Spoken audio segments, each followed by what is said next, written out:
Welcome to the new WFB Blurb segment called Blerd Blurb News. Because it was so close to BBC, you know we had to. And yes, I do mean the British Broadcasting Channel, you sick Anyways, the long-awaited time for a new Superman has finally come, and under the direction of James Gunn no less. James Gunn, the former director of all three Guardians of the Galaxy movies, is now the creative head of DC Studios and director of Superman Legacy. And this week, he narrowed down his search for Clark Kent and Lois Lane in David Cornsweet, who, if you ask me, has the perfect name for someone portraying a small-town farm boy from Kansas.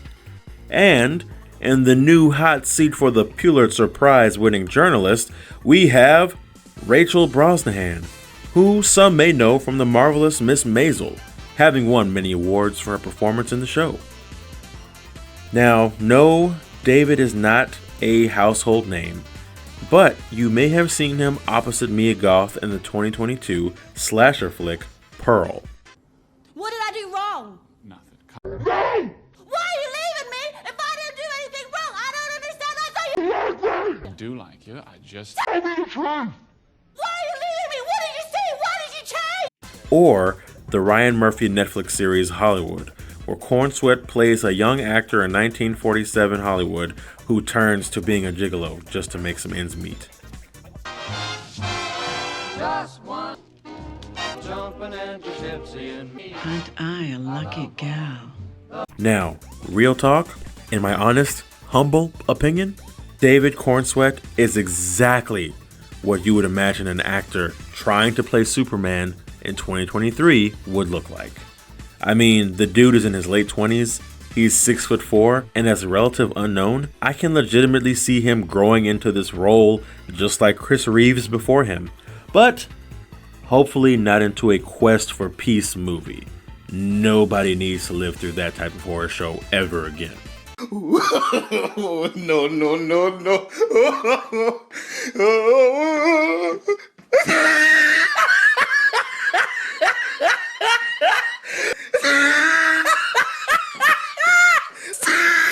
Now you may be asking yourself, but what happened to the old Superman?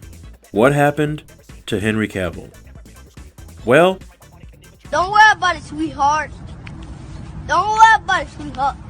the simple answer is DC just needs to move on from that portrayal of Superman so that the character can once again be in the forefront of superhero cinema. Don't get me wrong, the man was a fine Superman for the time being, but the direction he was under just wasn't working for general audiences. And although he may have his fan base, I know he does, it's time for Superman to go in the direction that is wide appealing, that brings hope again, not only to DC fans, but the world over. Now, Rachel Brosnahan has won Emmys, Golden Globes, Screen Actors Guild Awards. She got more gold to her name than Trinidad James. The talent she possesses is just undeniable, unbeatable, untouchable. And so any doubt you may have of her being cast, You shut your face! If we want to hear you talk, I will shove my arm up your ass and work your mouth like a puppet. now that James Gunn has secured his leads, he's currently rounding out the supporting characters of which we know very little. However, as a DC fan, you can about guarantee that if you have Lois Lane from the Daily Planet, you're likely going to have her photographer, Jimmy Olsen, and her editor, Perry White. And rumor has it, James Gunn is searching for a black man in his 50s or older to portray the grizzled editor-in-chief. Yo, James Gunn, Peter Safran. I'm just saying, Keith David and Ernie Hudson are right there. They ain't gonna turn you down. They just sitting, waiting on the other side.